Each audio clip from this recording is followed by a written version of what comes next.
Okay, Anju दीदी session live हो गया है, आप स्टार्ट कर सकते हैं। बहुत अच्छा, मेरी आवाज आ रही है ना? हाँ जी मैम, आपकी आवाज आ रही है। हाँ, अभी मैं चलिए, आप सारे सभी। पार्टिसिपेंट्स को म्यूट पे कर रही हूँ ताकि बीच में कोई डिस्टरबेंस ना आए। तो लास्ट हाँ के 15-20 मिनट मैं अनम्यूट पे रखूंगी उनको, ताकि जिसको जो कुछ पूछना होगा वो हम पूछ लेंगे। हाँ, ठीक है। आप अपने आप को अनम्यूट कर लीजिए अंजू दीदी।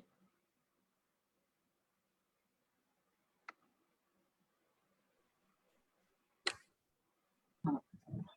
ओम शांति। 1 मिनट सभी परमात्मा की याद में बैठेंगे।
ओम शांति।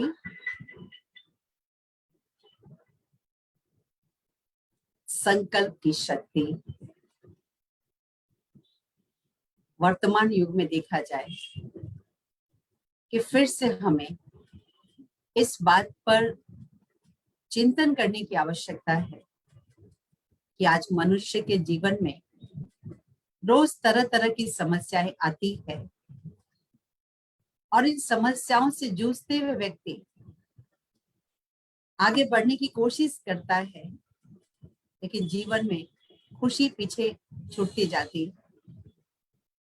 खुशी छूटती जाती है, तनाव बढ़ता जाता है, शांति पीछे छूट गई, कार्यों के प्रति रुचि छूट गई, जीवन के प्रति आनंद कम हो गया, संबंधों में समरसता कम हो गई, स्नेह कम हो गया। यानी एक खुशी को छोड़ने पर कितनी सारी चीजों को हम मिस करते जा रहे हैं जीवन में। परंतु वो खुशी आएगी कहां से? साधनों से नहीं, व्यक्ति से नहीं, लेकिन अपने संकल्प की शक्ति से, अपनी सोचने के तौर तरीके से सब कुछ निर्भर करता है। भारत ऋषि मुनियों का देश रहा है, भारत देवभूमि रहा है, और उस प्राचीन संस्कृति को हम याद करें, क्या था ऋषि मुनि के पास? परंतु खुशी कितनी थी। साधन कुछ भी नहीं था, परंतु खुशी कितनी थी। तो आज इस विज्ञान के युग में हम साधन संपन्न होते जा रहे हैं, लेकिन अंदर से खाली होते जा रहे हैं। ब्रह्मा कुमारी संस्थान एक अंतरराष्ट्रीय आध्यात्मिक शिक्षण संस्थान है और इसके द्वारा बहुत सारे रिसर्च होते हैं। हम आध्यात्मिक ज्ञान की बातें करें तो अध्यात्म एक ऐसा विषय है कि हमें अपने अंदर छुपी हुई सबसे मुख्य शक्ति, हमारी विचार की शक्ति, हमारी सोचने की शक्ति, उस पर ध्यान आकृष्ट कराता है। यूज करें, अच्छी तरह से यूज करें, इसकी प्रेरणा देता है। क्योंकि हम सभी ने सुना है, जैसा संकल्प वैसी सृष्टि। हम जैसा सोचते हैं वैसी ही चारों तरफ परिस्थिति क्रिएट होती है। हम जैसा सोचते हैं वैसे ही शरीर पर भी उसका असर पड़ता है। पिछले सेशन जो ज्योति बहन ने लिया था, उसमें भी आपने देखा कि कैसे एक गिलास पानी पर भी हम सकारात्मक सोचते हैं या नकारात्मक सोचते हैं, उसका इफेक्ट भी पड़ता है। और जब पानी पर इफेक्ट पड़ता है, इतना भयंकर इफेक्ट, तो फिर हमारे शरीर में 70% पानी है, उस पर कितना गहरा इफेक्ट पड़ता होगा। और इसलिए तो हम सभी देख रहे हैं कि मेडिकल साइंस भी सरेंडर है, बहुत सारी बीमारी का इलाज नहीं कर पाएंगे क्योंकि दवाई से केवल उसको उसके लक्षण को दबा सकते हैं, क्योंकि मन इन सभी बातों का कारण है। आखिर समस्याओं को सुलझाने के साधन विज्ञान बहुत तरह के दे रहा है, फिर भी हम समस्याओं में उलझते क्यों जा रहे हैं? कहीं ना कहीं हमें ईश्वर की देन के रूप में जो विचार करने की शक्ति मिली है, सोचने की शक्ति मिली है, उसे सही दिशा देने की आवश्यकता है। और इसी कड़ी में आज का विषय हम शुरू करते हैं, feeling great no matter what.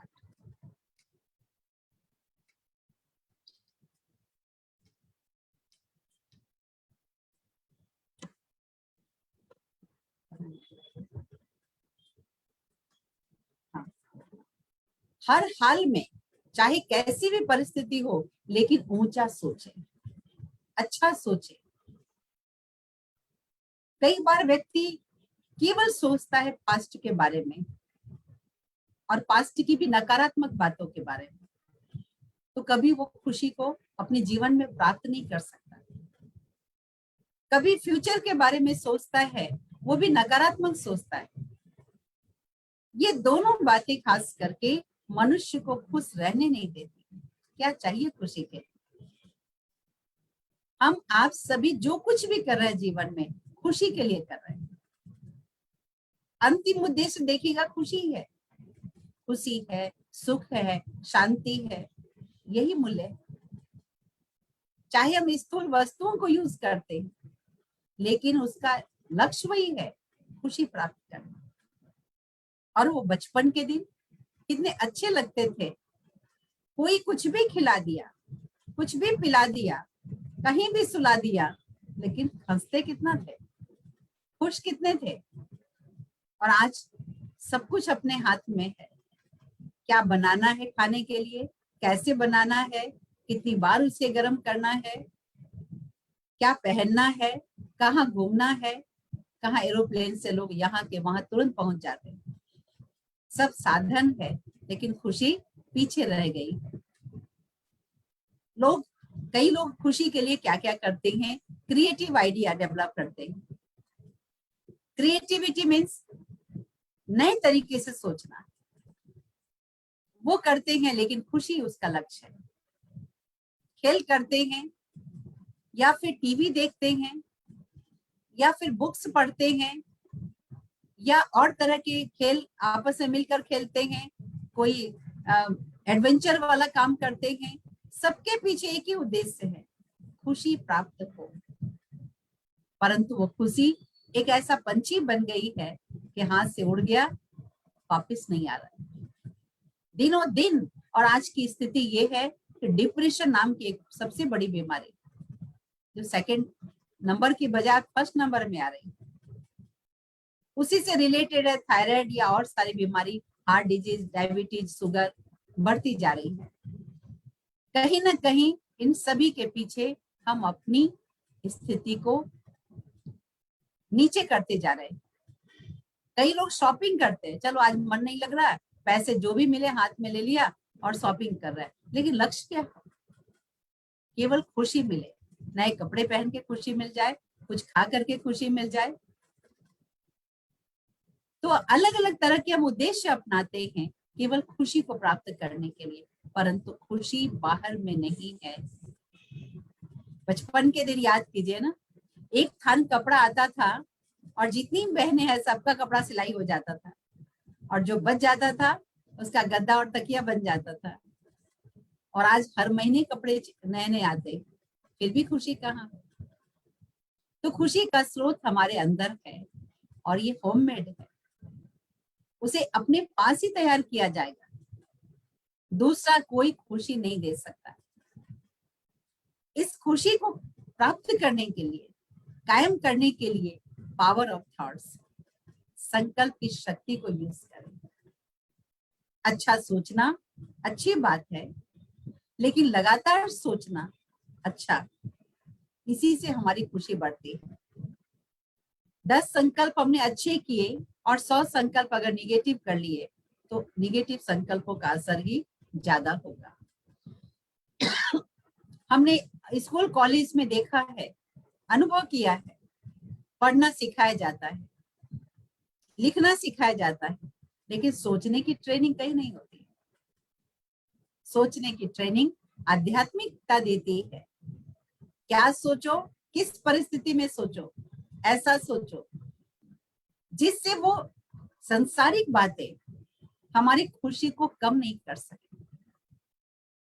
क्योंकि खुशी कायम रहती है तो उमंग उत्साह बढ़ता है, और जहां उमंग उत्साह है वहां कुछ भी असंभव नहीं, कुछ भी नुकसान वाली बातें भी फिर लौट के आ जाएगी अगर उमंग उत्साह है तो। और जहां उमंग उत्साह कम है, कितना भी कुछ जीवन में प्राप्त हो परंतु फिर भी कुछ नहीं कर सकते। तो खुशी का मतलब क्या है? ये एक नए डेफिनेशन शुरू हुआ था 2011-12 के अंतर्गत। Happiness is a pleasant feeling. परिस्थिति कुछ भी हो, लेकिन एक सुखद अनुभूति, अ पॉजिटिव एलिवेशन और जजमेंट। किसी भी परिस्थिति में हमारा दृष्टिकोण सही हो, हम अंदर की शांति को अनुभव करें और आपस में मिलजुल कर रहें, उससे खुशी होती है। और एक आध्यात्मिकता के अनुभव को करें, ये खुशी का आधार है। परंतु कई लोग क्या सोचते हैं, चार्ली ब्राउन जो एक दार्शनिक थे, उन्होंने कहा कई लोग ये सोचते हैं, हमको डर लगता है भाई ज्यादा खुश नहीं हो जाए। अपने लिए भी डर लगता है, दूसरे के लिए भी डर लगता है, ज्यादा खुश नहीं हो जा रही तो पता नहीं कुछ गड़बड़ हो जाता है। इसलिए बेचारे खुश रहने से भी आज के इस कलयुग में डरने लग गए हैं। और एक बार अगर दिमाग में भय घुस गया, जैसे दिमाग में भय का संकल्प आया, खुशी गुम हो जाती है, खुशी भस्म हो जाती है। इसलिए ध्यान हमें रखना होगा कि ऐसे कोई भी संकल्प जो मन में भय पैदा करे, जो तनाव पैदा करे, जो उदासी पैदा करे, जो चिड़चिड़ापन पैदा करे, इस प्रकार के संकल्प को आने नहीं दे मन में। और आते हैं तो तुरंत उसे डिलीट करें, रिपीट नहीं करें। आए हैं तो उसे मन में ही खत्म करें, दूसरे से शेयर करेंगे। और दूसरा भी अगर कमजोर है तो अपना भी भय की बात, उदासी की बात, चिंता की बात शेयर करेगा, फिर अपना भी भय बढ़ेगा और स्थिति खराब होगी। अच्छी बातों को शेयर करें। अच्छी बातें जीवन में सभी के पास है, परंतु भय की, उदासी की, तनाव की, समस्या की ये बातें किनसे शेयर करें? जहां उसे उसका सॉल्यूशन मिलता हो, या कम से कम उस परिस्थिति में एक मन की अच्छी स्थिति बनाने के लिए सजेशन मिलता हो, उनसे शेयर करें। जैसे कूड़ा डस्टबिन में डाला जाता है, जहां तहां नहीं, तो ये सभी भी कूड़े की बातें जो हम फेंकना चाहते हैं, उदासी को, भय को, चिंता को, परंतु फिर भी हम दूसरे व्यक्ति से शेयर कर देते जो खुद कमजोर है। और कई बार तो माता पिता बच्चों के सामने भी शेयर करते रहते हैं। उन मासूम बच्चों की क्या हालत होगी जिनको अपनी समझ नहीं है। इस बात पर हमें थोड़ा सा सोच समझकर आगे बढ़ना होगा।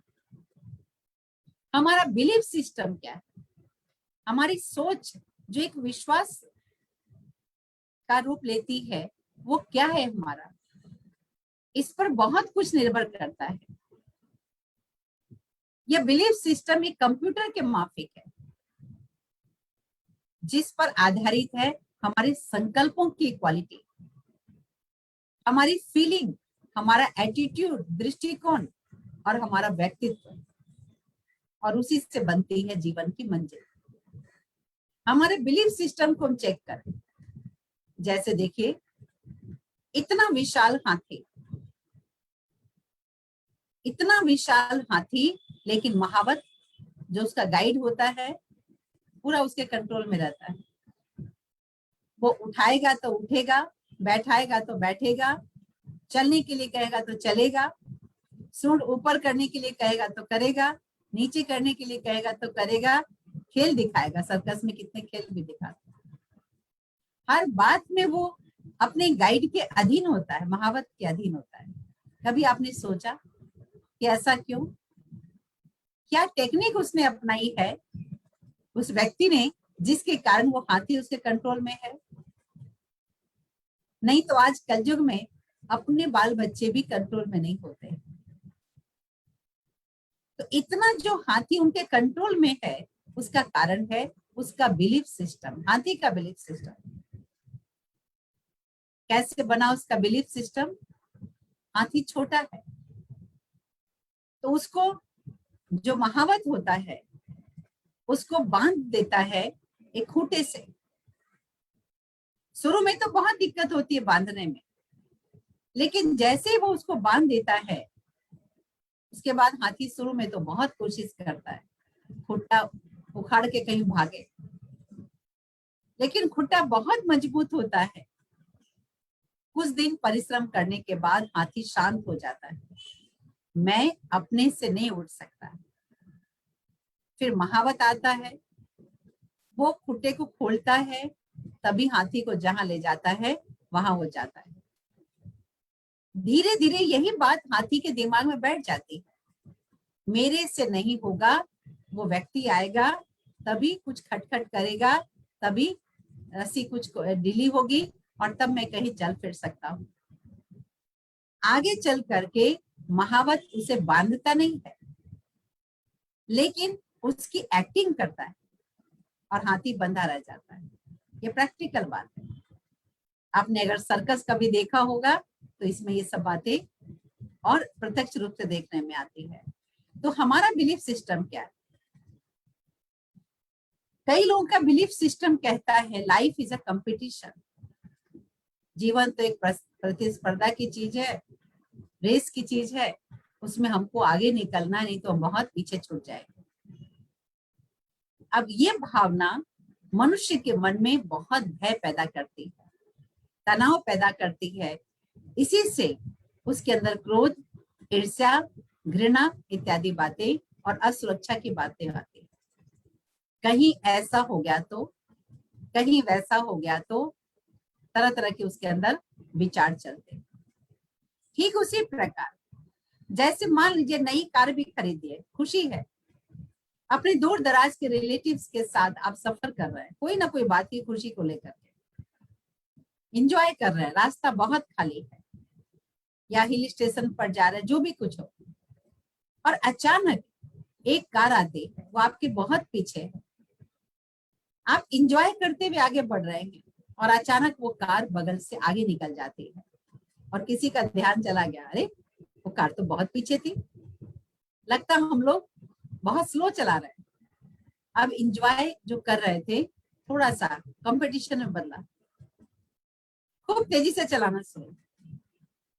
अब तेजी से जो चलाना शुरू, कंपटीशन में जो हम बदल गए, पास बैठे हुए लोगों से भी ज्यादा बात नहीं करेंगे, बस मुझे आगे जाना है, उससे आगे जाना है। अब रास्ते में उस दूसरी वाली गाड़ी को कुछ होता है हल्का फुल्का भी, वो आवाज भी देगा तो लगेगा कि नहीं उससे भी मुझे आगे जाना है, भले उसको कुछ हो गया आज है। फिर अपने को भी कुछ हो तो उससे भी हेल्प नहीं ले पाएंगे, और इस प्रकार से एंजॉय कर रहे थे, आगे बढ़ रहे थे, लेकिन ये भावना हमारी खुशी को खत्म कर देती है। आज हालत ये है कि हम अपने जीवन के उस नकारात्मक बातों को देखते हैं, ये चीज तो मेरे जीवन में नहीं है, कहीं ऐसा हो गया तो। और इसलिए कहते हैं हर खुशी है लोगों के दामन में, दिन रात दौड़ती है दुनिया जिन दुनिया में, बुद्धि दिन रात दौड़ती है, लेकिन जिंदगी के लिए वक्त ही नहीं है, एंजॉय करने के लिए वक्त नहीं है। माँ की लोरी का एहसास तो है, परंतु माँ को माँ कहने का वक्त नहीं है। सारे रिश्ते को तो हम मार चुके, अब उसे दफनाने का भी वक्त नहीं है। किसी के लिए किसी को फुर्सत नहीं है। घर क्या बन गया, एक धर्मशाला, एक सराय। सारे नाम मोबाइल में है, पर दोस्ती के लिए वक्त नहीं है। गैरों की तो बात क्या करें, जब अपनों के लिए वक्त नहीं है। आंखों में है नींद बड़ी, पर सोने का वक्त नहीं, और दिल है गमों से भरा, पर रोने का वक्त नहीं। कहते रोने की भी मुझे फुर्सत नहीं। कई बार कह देते मरने की भी मुझे फुर्सत नहीं। पैसों की दौड़ में ऐसे दौड़े कि थकने की भी फुर्सत नहीं। थकावट हो रही है, लेकिन रेस्ट करने की फुर्सत नहीं है। प्यारे, एहसासों की क्या कदर करें जब अपने सपनों के लिए भी वक्त नहीं। तू ही बताए जिंदगी, इस जिंदगी का क्या होगा कि हर पल मरने वालों को जीने के लिए भी वक्त नहीं है। तो ये हमारे belief system, wrong belief system का रिजल्ट है। तो life is not a competition. जीवन एक प्रतिस्पर्धा का नाम नहीं है। हर एक अपने अपने तरीके से जीते हैं इस यात्रा में। हर एक का तरीका अलग है, अपनी चॉइस के हिसाब से, अपनी कैपेसिटी के हिसाब से, अपने वैल्यूज के हिसाब से और अपने सिद्धांतों के हिसाब से हर एक जी रहा है। कोई हमें हराने के लिए नहीं जी रहा। इसलिए हम उस भावना को खत्म करें। वो आगे इस बात में गया तो मैं क्यों नहीं। उसके परिवार के सदस्य इस बात में आगे गए, उसका बिजनेस मेरे से ज्यादा हो गया तो मैं क्यों नहीं। उसको इतना ज्यादा नंबर मिला तो मेरे बच्चे को कम मिलेगा तो मेरे लिए लोग क्या सोचेंगे। उसने ज्यादा पढ़ाई की तो मेरे बच्चा ठीक से नहीं पढ़ पा रहा तो बच्चे को हमेशा कुछ ना कुछ बोल करके टोंट करते रहेंगे, उसको पनिशमेंट देते रहेंगे। लेकिन कंपटीशन नहीं है।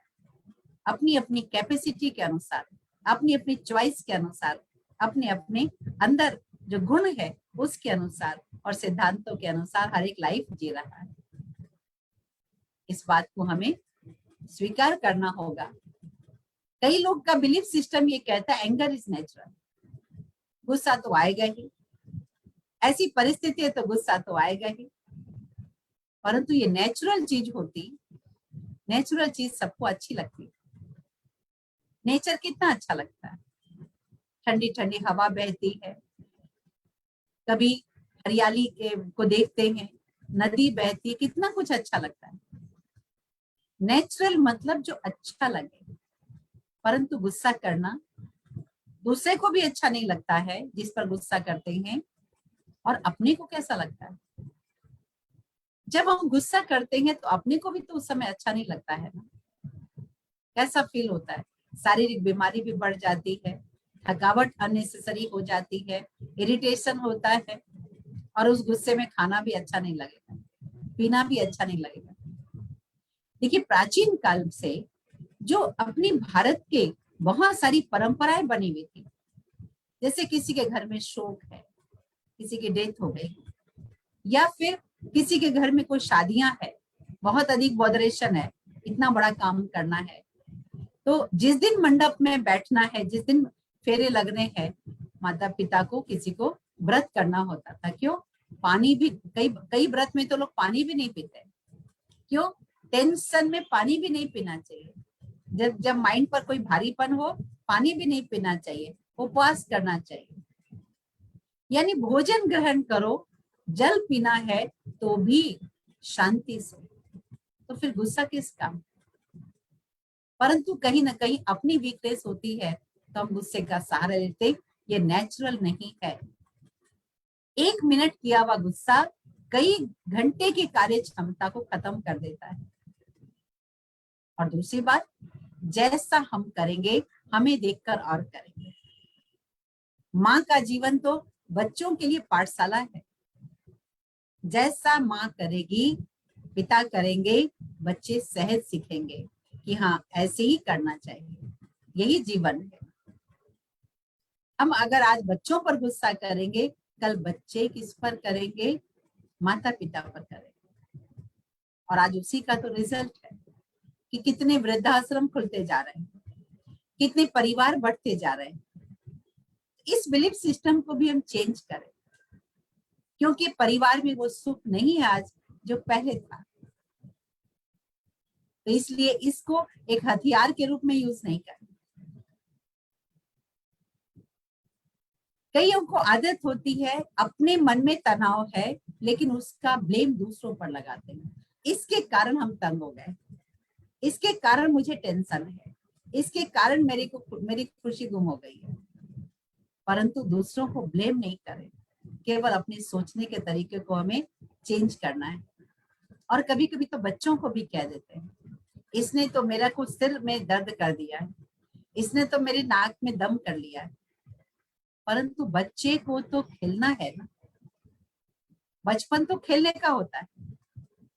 अपने बचपन को हम याद करें, किस तरह से खेलते थे। और आज का बचपन, और खास करके ये कोरोना काल में, एक 2-3 रूम के फ्लैट में ही उसका बीत रहा है बेचारे का। आप उसकी मजबूरी नहीं समझ रहे हैं कि उसने कितना कुछ खोया है। स्कूल का विशाल कैंपस खोया है, इतने सारे दोस्त खोए हैं, अपनी प्रिय मैडम को खोया, बहुत कुछ खोया। और फिर आजकल तो न्यूक्लियर फैमिली है। पहले ज्वाइंट फैमिली होती थी तो हम उम्र के कई बच्चे होते थे, माता पिता निश्चिंत रहते थे, वो बच्चे सब आपस में खेल रहे हैं, थोड़ा लड़ झगड़ भी लिए फिर खेल रहे हैं। और लेकिन वो अकेला बच्चा है घर में आज, तो वो क्या करेगा? उसे माता पिता नहीं चाहिए, उसे फ्रेंड चाहिए। तो माँ को फ्रेंड बनना होगा, पिता को फ्रेंड बनना होगा, अपने दृष्टिकोण को बदलना होगा। पहले की परिस्थिति कुछ और थी, आज की परिस्थिति को पार करने के लिए हमें एक नए ढंग से सोचना होगा, मित्र बनना होगा अपने बच्चों का भी। हम अपने जीवन के पिछले अध्याय को देखें तो कई बार अपने बचपन को देखने से भी लगता है कि कई कार्य हमने, कोई प्रेम से बोलता है तो सहज कर लेते हैं, कोई प्रेम से बोलता है तो हर मेहनत करने को तैयार हो जाते हैं। प्रेम से बोलने पर कई समस्याओं का समाधान हुआ होगा। आप अपने पिछले बातों को देख के याद करिए। यदि ऐसा है जरूर, याद कीजिए और आपस में शेयर कीजिए। तो फिर जब ऐसा है तो क्यों नहीं हम क्रोध की जगह प्रेम के गुण को यूज करें। कहते हैं ना, न जाने कौन मेरे हक में दुआ पढ़ता है, न जाने कौन मेरे हक में दुआ पढ़ता है कि डूबता भी हूं तो समंदर उछाल देता है। प्रेम एक ऐसी शक्ति है जिसमें बड़ों के प्रति सम्मान समाया हुआ है। चाहे बड़े उम्र के चौथे पड़ाव पर भी हैं, लेकिन फिर भी बड़े बड़े ही होते हैं। उनकी दुआएं आगे बढ़ाने में बहुत सहयोग देती है। साथ वालों की शुभकामनाएं और छोटों की शुभकामनाएं बहुत सहयोग देती है। और इसीलिए कई लोग ये कहते हैं किसी के लिए कि पता नहीं ऐसी परिस्थिति में तो दूसरा होता तो उनकी क्या हालत होती। आप बहुत अच्छी स्थिति में है, इसका मतलब आपके पास दूसरों की दुआओं का, आशीर्वाद का खजाना है। और ये दुआएं मिलती है दिल के सम्मान और प्रेम के गुण को यूज करने से। और इसीलिए हमेशा अपने मन में हमें इस बात को रखें, मैं जो हूं, मेरे पास जो कुछ भी है बहुत अच्छा है, मेरे पास जो कुछ भी बहुत अच्छा है। अपनी कमजोरी में भी अच्छाई को देख करके देखिए, एक तरफ कोई चीज हमें कमजोरी की बात दिखाई पड़ती है, लेकिन दूसरी तरफ देखें भगवान तो मेरे साइड में है, सब कुछ ठीक हो जाए। अभी ये विश्व बहुत तेजी से बदल रहा है, क्योंकि हम लोग तो यही कहेंगे क्यों बदल रहा है तेजी से, क्योंकि इस कलयुग में हर बातें अति की ओर हो गई है।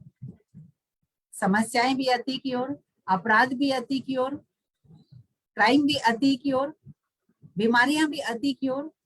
तो अति अंत का सूचक है और अंत फिर अच्छी शुरुआत का सूचक है।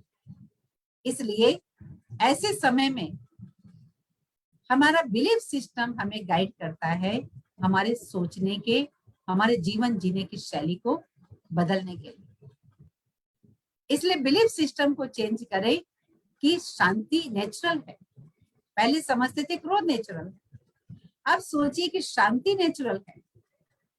मैं एक शांत स्वरूप आत्मा हूं, आत्मा यहाँ रहती है भ्रिकुटी के बीच। शांति मेरा निजी गुण है। क्यों निजी गुण है शांति? क्योंकि मैं शांति के सागर ईश्वर की संतान हूं। मेरा फर्ज है कि आज के इस तनाव वाले वातावरण में शांति की बातें सोचकर शांति के प्रकंपन फैलाएं। इस सोच के साथ प्रैक्टिस करने से हमारे चारों तरफ का वातावरण इतना पॉजिटिव बनेगा, और जब पॉजिटिव वातावरण बनेगा तो हमारे जीवन में कभी कुछ गलत बातें हो नहीं सकती। इन सभी तरह की बातों की हम सभी रोज प्रैक्टिस करते हैं। ब्रह्मा कुमारी के जो पढ़ाई होती है, आध्यात्मिक पढ़ाई, आज उसमें यही पॉइंट थी कि तुम बच्चों पर जो भगवान के साथी है, जो भगवान को सदा अपना फ्रेंड बनाकर चलते हैं, अपना रक्षक समझकर चलते हैं, उनके लिए है कि अपना हमेशा याद रखो तुम्हारे पर बृहस्पति की दशा है, मतलब तुम्हारा कभी अकल्याण हो नहीं सकता।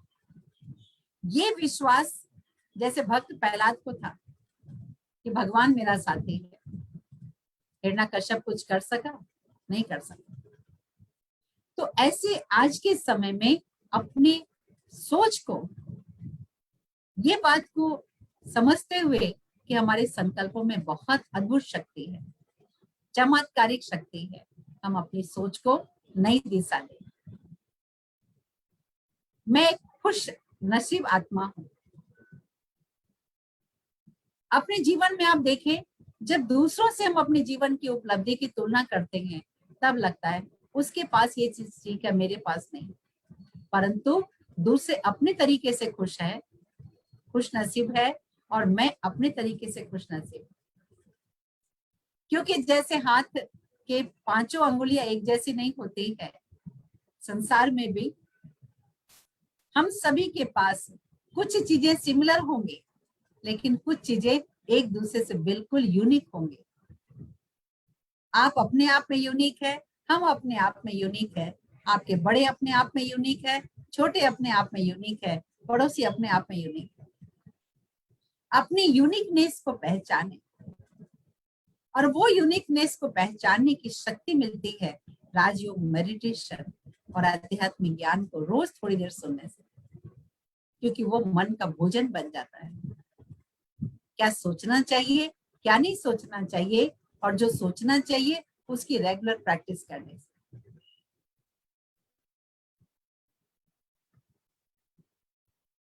खुशी के लिए काम करोगे तो खुशी नहीं मिलेगी।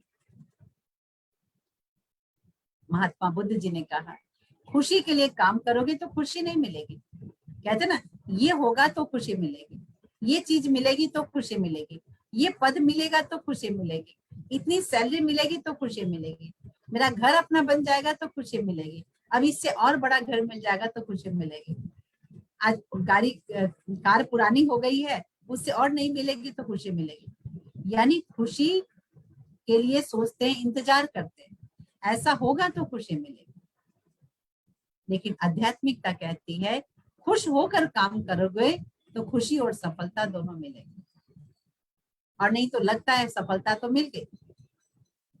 एक छोटा बच्चा, अब उसके माता पिता सोचते अच्छी स्कूल में एडमिशन हो जाए तो निश्चिंत हो जाएंगे, खुशी मिलेगी। अच्छी स्कूल में एडमिशन हो गया तब लगेगा अच्छे नंबर से पास हो तो खुशी मिलेगी। फिर अच्छे नंबर से पास हो गया, कॉलेज में अच्छा एडमिशन मिल जाए, अच्छी नौकरी मिल जाए, अच्छा अभी उसके अच्छे घर में शादी हो जाए तब खुशी मिलेगी। अब उसके बाद तो देखिए खुशी कितनी बढ़ रही है, सब कुछ मिलता गया लेकिन खुशी दूर होती गई। तो वो खुशी प्राप्त करने का रास्ता नहीं है। खुशी प्राप्त करने का रास्ता है कि वर्तमान में हम जो कुछ कर रहे हैं खुश होकर कर रहे हैं। तो उपलब्धियां भी हासिल होगी और खुशी भी हमारी बढ़ेगी, सफलता डबल हो जाएगी, क्योंकि डबल एनर्जी अपने पास मिलेगी। और इसलिए खुश रहने के लिए हमें तत्पर रहना होगा। ये हमारी चॉइस पर डिपेंड करता है। परिस्थिति सेम है, लेकिन इस परिस्थिति का निगेटिव पार्ट सोच के हमको परेशान होना है या पॉजिटिव पार्ट सोचकर, ये हमारी चॉइस पर निर्भर है। हम प्रैक्टिस करें, जो बातें हमें भय की पैदा करे, हमारा खुशी उमंग उत्साह कम करे, उन बातों को न रिपीट करना है, बल्कि जो हमें खुशी देने वाली चीज है उसको हम देखें।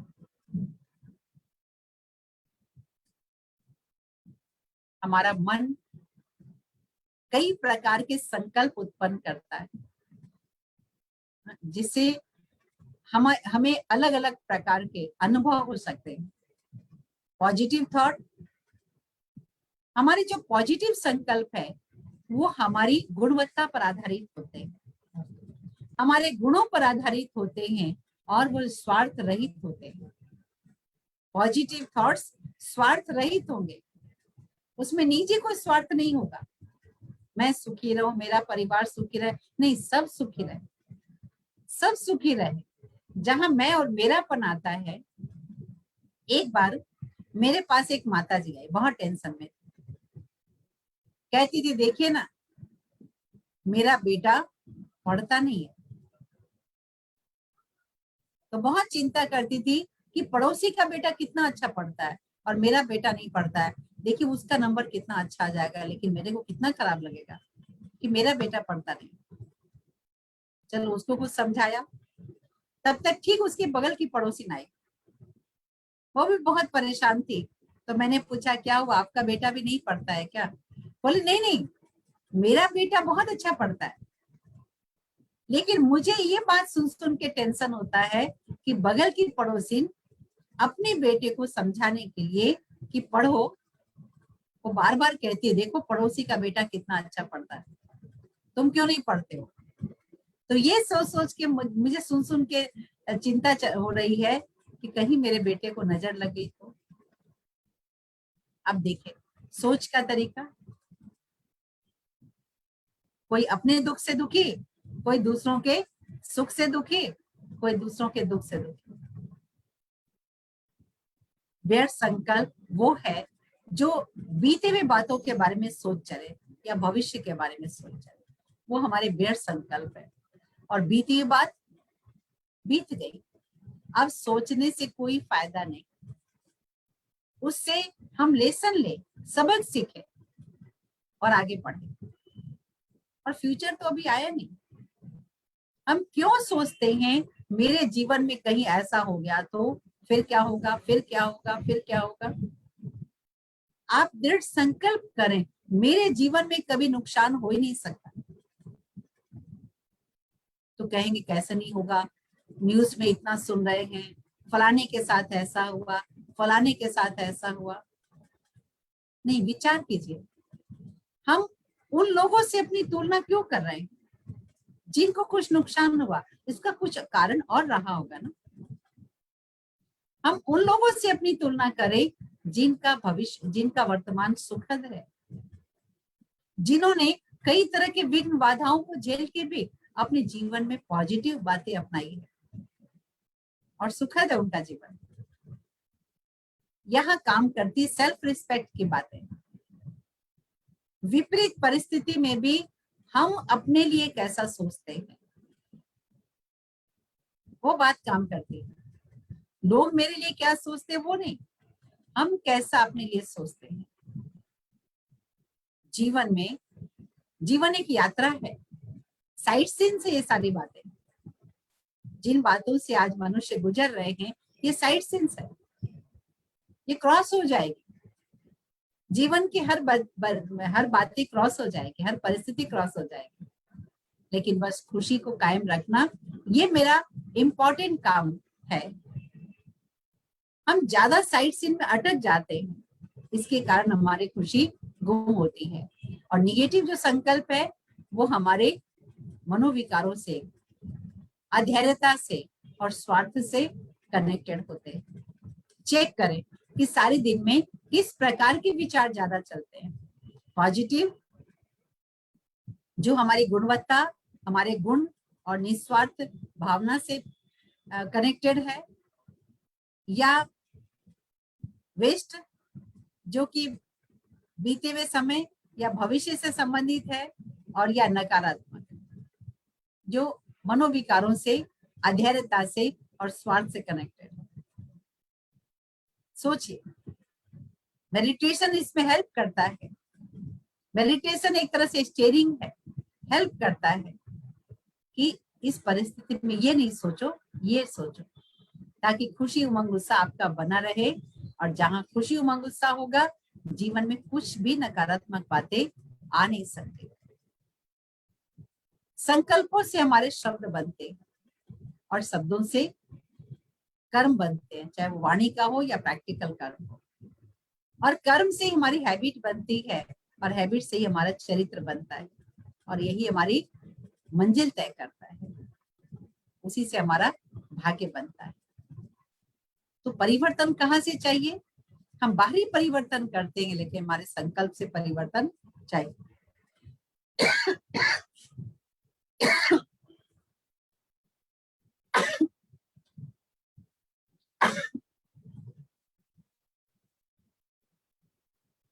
तो हमें अपने भविष्य को बदलने के लिए, अपने भाग्य को बदलने के लिए कहां से परिवर्तन करना होगा?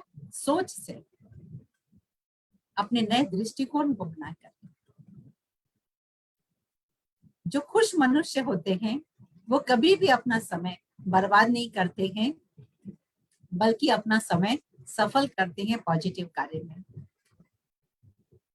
हमें आदत पड़ गई है अपनी खुशी को भविष्य में देखने की, ऐसा होगा तो खुशी मिलेगी, चाहे अपने लिए चाहे दूसरों के लिए। लेकिन वर्तमान में जो खुशी की चीजें हैं उस पर ध्यान नहीं जाता। क्या हम संसार में सबसे अधिक दुखी व्यक्ति हैं? बहुत है जो हमसे आगे है, वो राइट बात है, लेकिन बहुत है जो हमसे बहुत पीछे है। तो जीवन एक यात्रा है, हम आगे और पीछे को देखें तो पता चलेगा कि भगवान ने आज भी हमें बहुत कुछ दिया है, जिसे याद करके, जिसे एंजॉय करके हम खुशी कायम कर सकते हैं। और कभी कभी मनुष्य पास्ट की बातों को याद करके दुखी होता है, और कभी फ्यूचर की बातों को याद कर परेशान होता है। और वास्तव में देखा जाए, कई लोग खुशी को पोस्टपोन करते हैं, ये हो जाएगा तो खुशी मिलेगी, तो वर्तमान की खुशी को एंजॉय नहीं कर पाते, जबकि बीता व कल इतिहास है। बीता व कल इतिहास है, और इतिहास में कभी तो की गुंजाइश नहीं है। व्यक्ति सोच सोच कर परेशान होता, अपनी खुशी को गुम कर देता है। मेरे जीवन में ऐसा नहीं होता तो ऐसी घटना नहीं होती, वो ऐसा नहीं करता तो ऐसा नहीं होता, मैंने ऐसा नहीं किया होता तो ऐसा नहीं होता। सोच सोचकर वर्तमान की खुशी को गुम कर देते, परंतु वो तो इतिहास बन गया, अब इतिहास बदल नहीं सकता। लेकिन उससे हम प्रेरणा ले सकते हैं, प्रेरणा लेकर हम आगे बढ़े। और जब तक हम प्रेरणा नहीं लेंगे उससे, जब तक हम टास्क नहीं लेंगे उससे, वो बीती हुई घटना दिमाग से निकलेगी नहीं।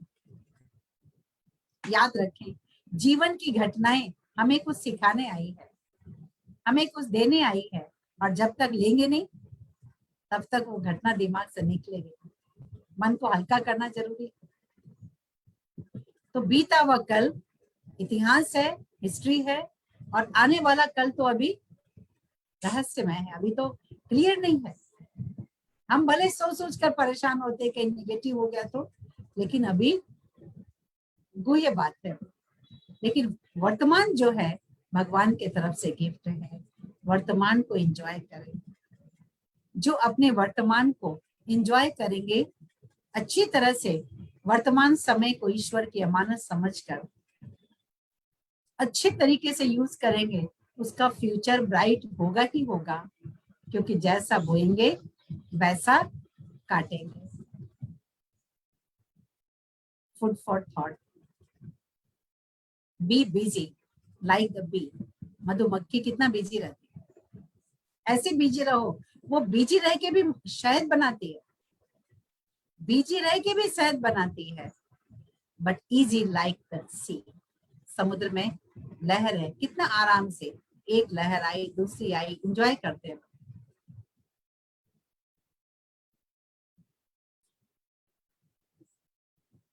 इसलिए खुश रहने के लिए हमें कुछ टिप्स अपनानी होगी। Release yourself of the hurt created in past by forgiving others. कभी कभी दूसरों की भूलों को हम पकड़े रहते हैं, उसे माफ नहीं करते। दूसरों को माफ करें। आज जरूर ये पाठ अपने को पढ़ाएं, आज ही पढ़ाएं अपने को। उन बातों को पकड़े न रहें, किसी के दूसरे मिसबिहेव की बातें हमारी खुशी को खत्म कर देगी वो बातें। तो रिलीज करें। इससे क्या होगा, अपने को फायदा होगा।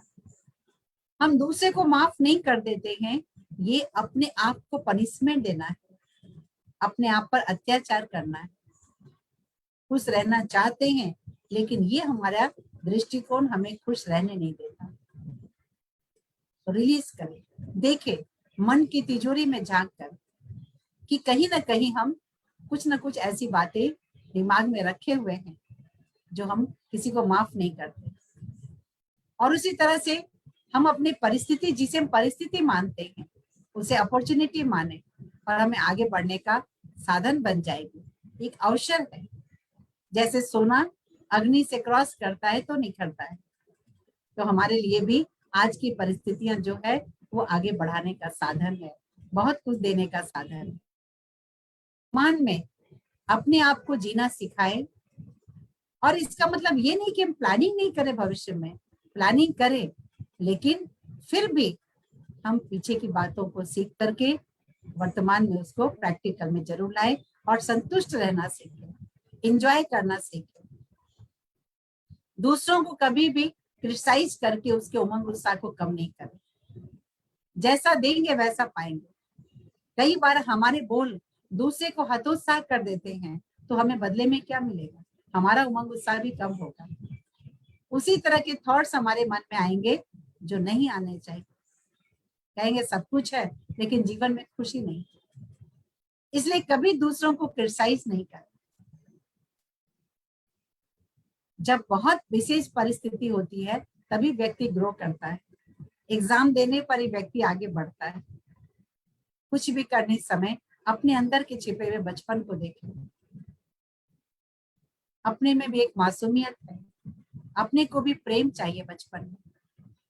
तो आज दूसरे भी हमसे प्रेम की अपेक्षा करते हैं, दूसरों को भी प्रेम से हैंडल करें। हर संबंध को, बड़े को भी प्रेम चाहिए, रिस्पेक्ट चाहिए, साथ वालों को भी चाहिए और छोटों को तो बिल्कुल चाहिए। इसलिए आज एक सोच को अपनाएं, इरिटेशन को मिटाएं, क्रोध को बिलीफ सिस्टम से चेंज करें और अपने अंदर छुपे हुए उस मासूमियत को समझें और याद करें, अपने मन को ताजा बनाएं। भगवान, ये जीवन नैया आपके हवाले है और भगवान अवश्य ही, आप जब जीवन नैया को उनके हवाले रखेंगे, वो सही दिशा देंगे, सही सुरक्षा करेंगे, सही गाइड करेंगे। इसलिए याद रखना है, मुझे अंदर से बिल्कुल शांत रहना है, हलचल में नहीं आना है, घबराना नहीं है। ऐसी मन स्थिति वालों को ही भगवान की मदद मिलती है। कहते ना, जीवन के नैया डोलती है, हिलती है, लेकिन डूबती नहीं है।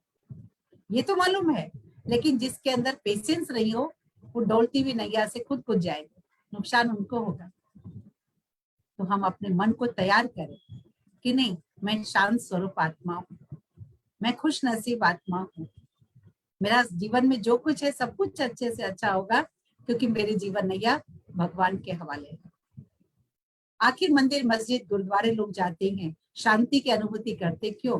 क्योंकि वहां पवित्र वातावरण होता है, पवित्र सोच होती है। वहां कोई गलत सोच वाले नहीं जाते, वहां गलत सोचते नहीं है। भले गलत सोच वाले जाते हैं, लेकिन वहां गलत नहीं सोचते।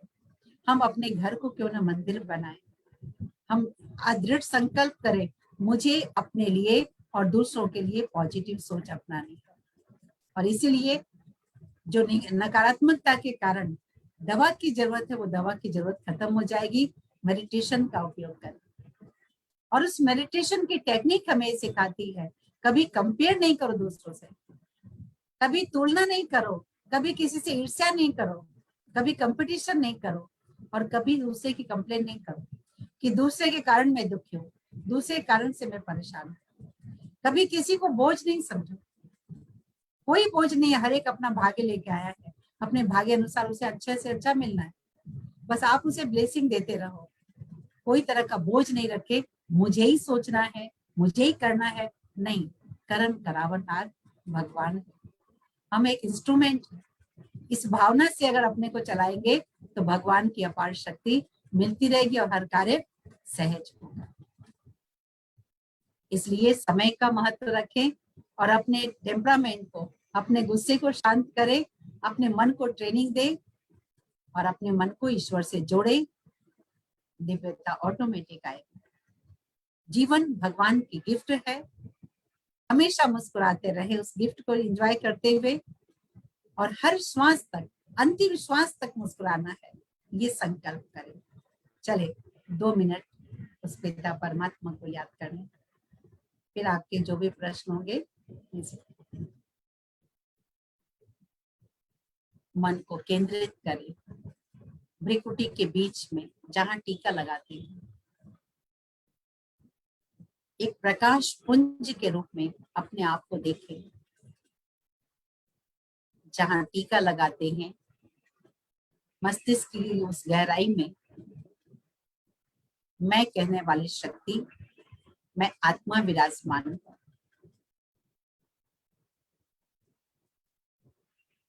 एक चमकते हुए सितारे के समान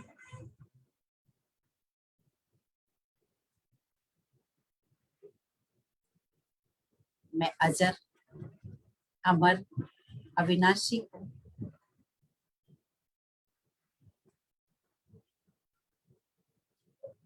ये शरीर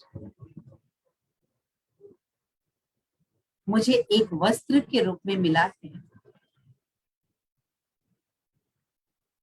जिसे धारण करके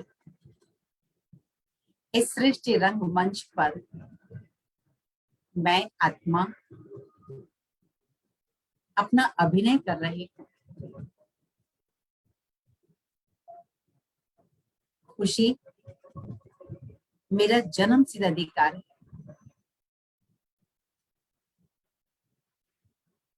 खुशी मेरा अविनाशी खजाना है।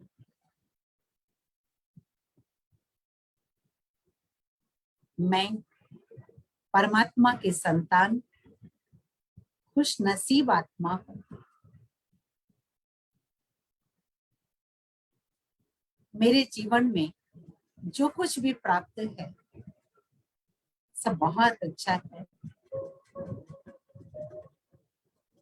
मेरे जीवन का जिम्मेवार स्वयं परमात्मा पिता है,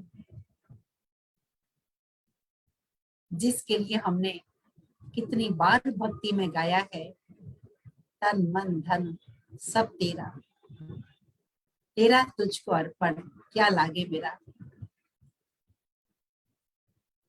ये परिवार, ये व्यवसाय, ये परिवार के सदस्य, ये बाल बच्चे सब उनके ही हैं।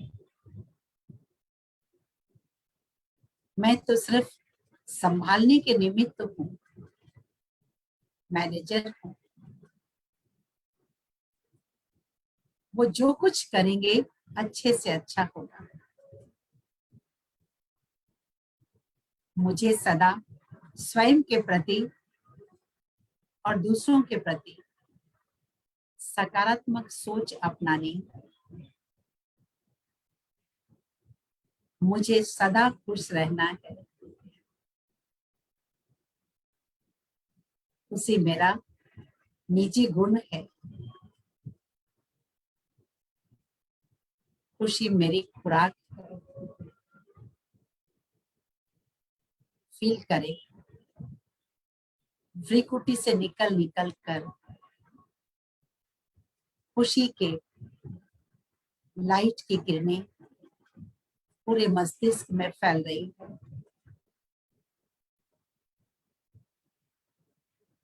जो पूरे मस्तिष्क में सकारात्मक ऊर्जा प्रदान कर रही है।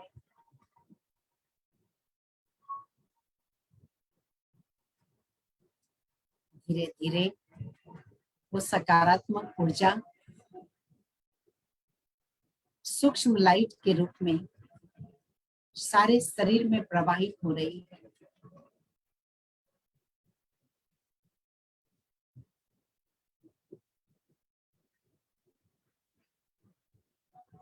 और धीरे धीरे घर के पूरे वातावरण में खुशी के प्रकंपन फैल रहे हैं।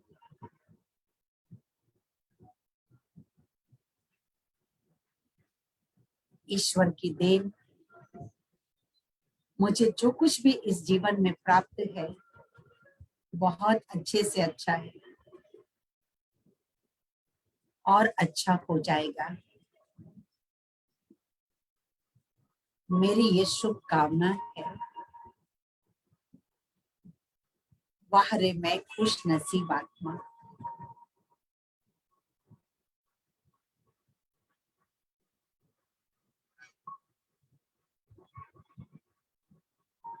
ओम शांति।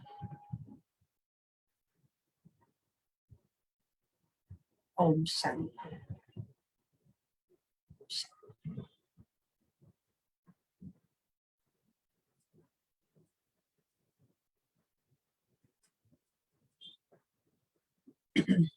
ओम शांति। जी, मैं अनम्यूट कर रही हूँ। जिसको हाँ। भी कुछ पूछना है आप अपनी स्क्रीन शेयर बंद कर दीजिए मैम। हाँ बता दीजिए।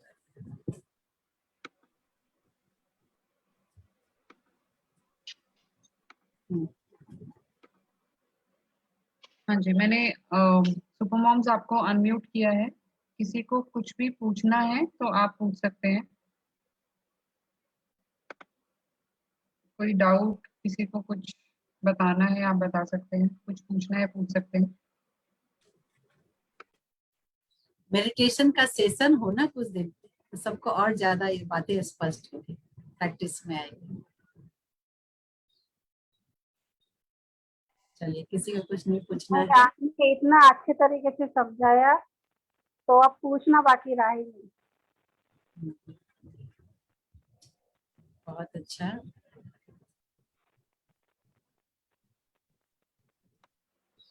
किसी को और कुछ पूछना है, किसी को कुछ बताना है, पूछना है। आप लोग इसको दोबारा भी सुनेंगे और नोट करें, पॉइंट नोट करते भी होंगे, नहीं तो फिर से नोट कीजिए और एक एक बात को बहुत गहराई से थोड़ी प्रैक्टिस करेंगे, सब कुछ बहुत अच्छा हो जाएगा, एकदम चमत्कार होगा जीवन में।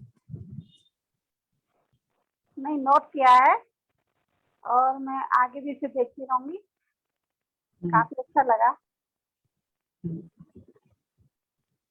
बहुत अच्छा।